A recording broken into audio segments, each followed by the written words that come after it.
One of the things that makes this course unique is that I don't just want to help students get a 36 on the ACT, for example.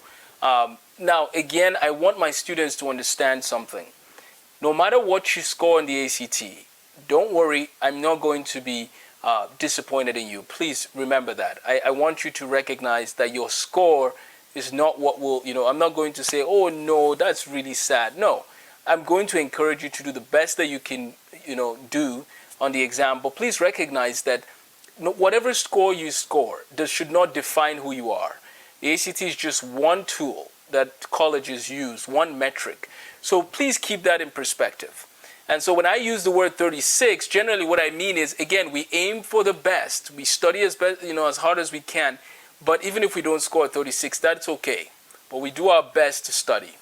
And one of the things that makes this course unique, apart from just me telling you to aspire to be the best that you can be, is I want to talk about careers. I want to talk about career considerations. Why is this important? Because ultimately, think about it. Imagine if somebody were to score 36 on the ACT, but have no idea what they want to do in life, right? No idea what profession they want to go into. Then it's almost like they worked so hard to score so high and yet are not sure what to do. It just seems a little futile. So here's what I want to recommend. Throughout this course, there will be opportunities where I might talk a little bit about careers, but I actually have a separate course that I'm putting together that focuses on just careers and interviews some people, asking them questions about why they went into the fields that I went into. And so I just wanted to talk briefly about some tools to consider as you think about what profession you want to go into. Now, I have learned from many people from different backgrounds, and whenever I travel, I sometimes will ask the person next to me, oh, how you doing? And then we might get into the topic of professions, and then I would ask, well, what inspired you to go into that field, right? And so there's sort of different groups and different categories of decisions people make in terms of what professions they go into. There's a lot we can talk about this, and that's why, again, we have a separate course that is just focused on that. But let me drop a few nuggets for you to think about. The first thing to keep in mind is that people can know what they want to do when they grow up. They can know that as early as elementary school. They can know for a fact that they want to become teachers, for example. They can know for a fact that they want to become doctors or nurses or lawyers in elementary school. And now, that might be rare, but it is possible. Why am I saying this? Because don't belittle your passions. When you have passions at a young age, don't belittle them because you think, well, I'm just too young, so it might change. Now, if it changes, that's fine. But don't belittle those passions, because we are wired and designed in such a way that we can know at a young age, oh, I love teaching.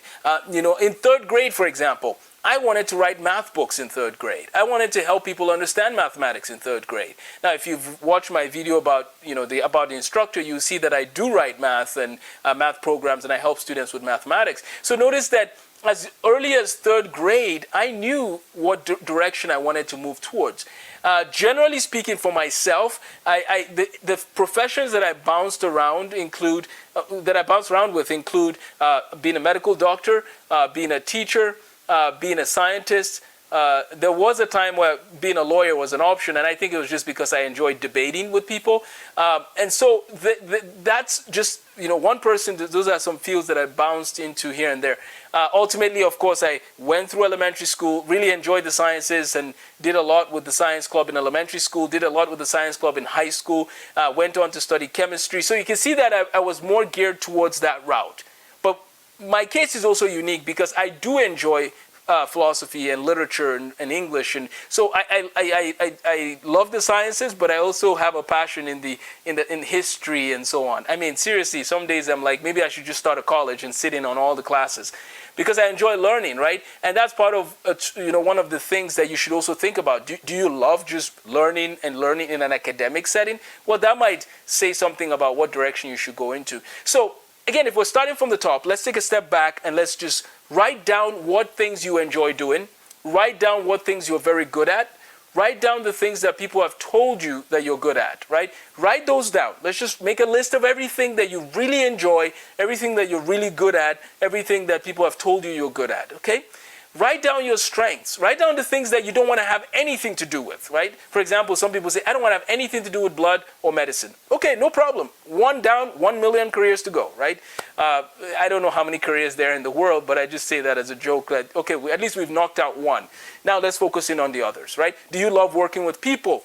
Do you prefer not to talk to people every day at work? Do you enjoy coding or working with computers? Do you like technology?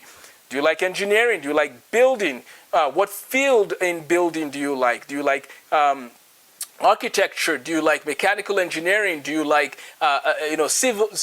Well, I said civil engineering already, but let's say electrical engineering. There's all these fields. So yeah, one thing we can do is we can make a list of all these, but please, if you have a question about careers, do not hesitate to reach out. Let me also tell you 3 books that could help with this quest. The first one is called Strengths Finders. I've heard about it. There's different tools there that can help you really begin to process.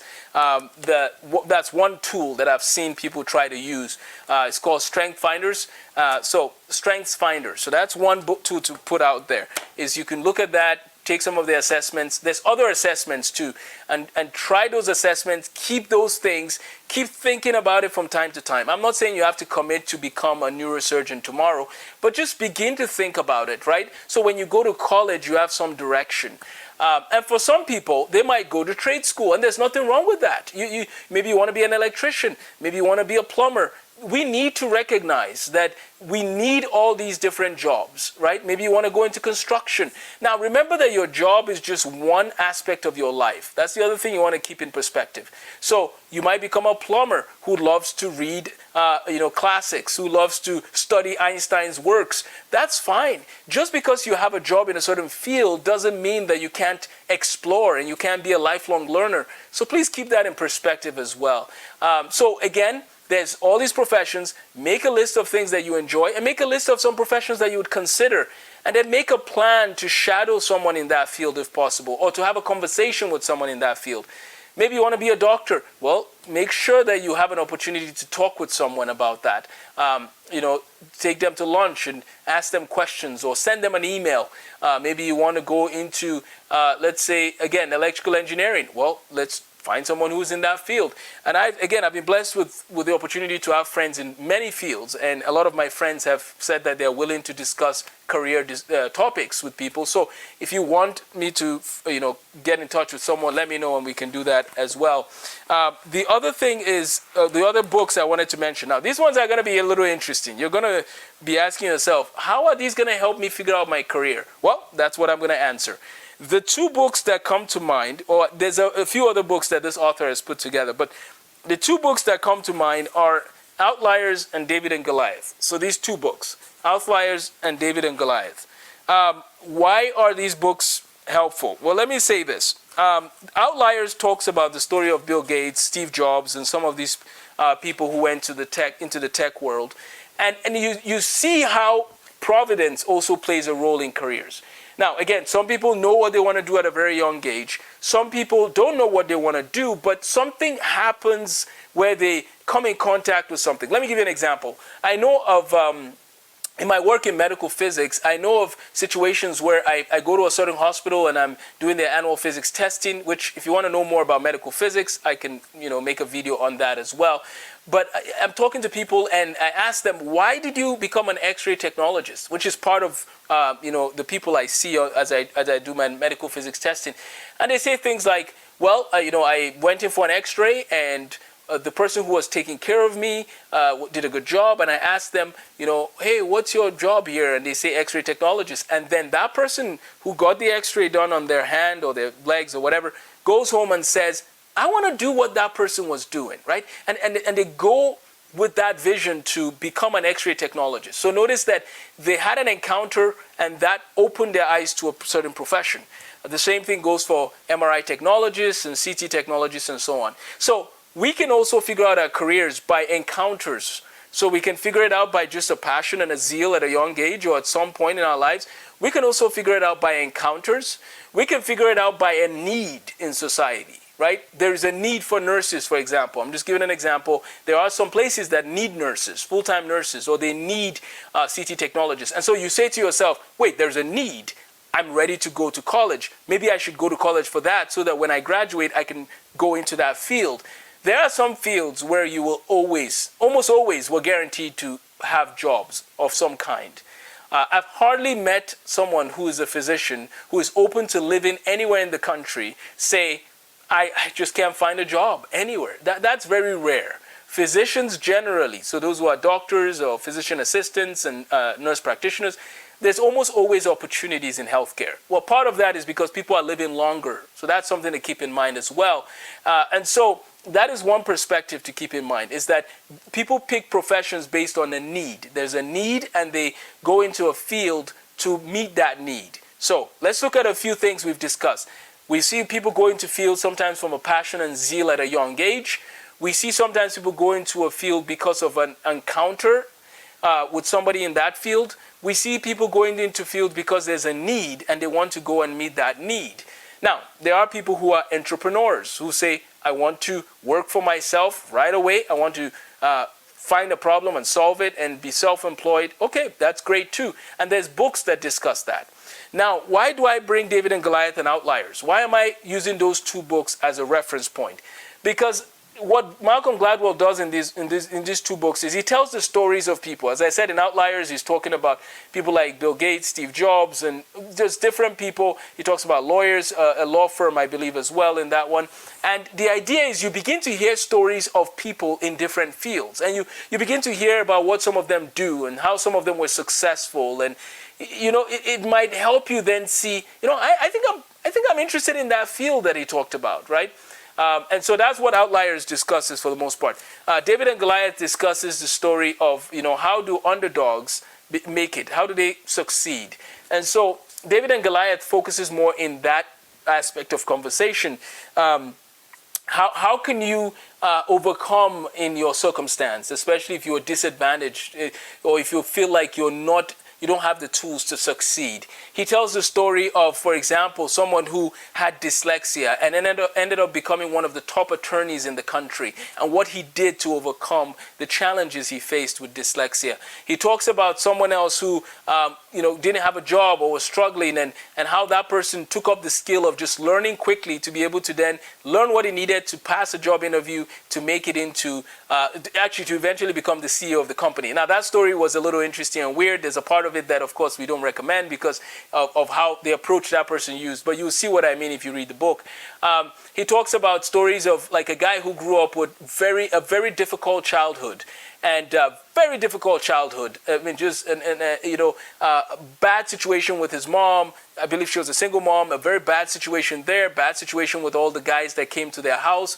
And he grew up with a lot of pain and suffering. And then he ended up becoming a physician later in life. And he actually became a pediatric oncologist, I believe, which is a very difficult job. Difficult in the sense that you're working with kids who have cancer. And that is hard.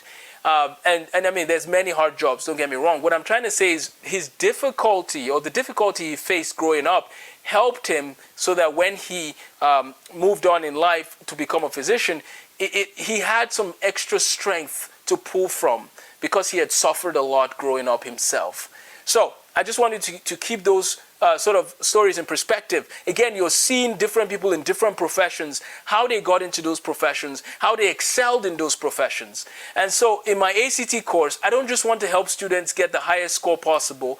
I want them to begin to think about what professions should I consider? How can I be successful in those professions? How can I make an impact? Those are some things to consider. And I hope that this video has been helpful in beginning the conversation about what should I do when I grow up? And if you have questions, thoughts, comments, don't hesitate to reach out. In the ACT course, I'll give you some nuggets here and there on career considerations, but there's a separate course just for career considerations.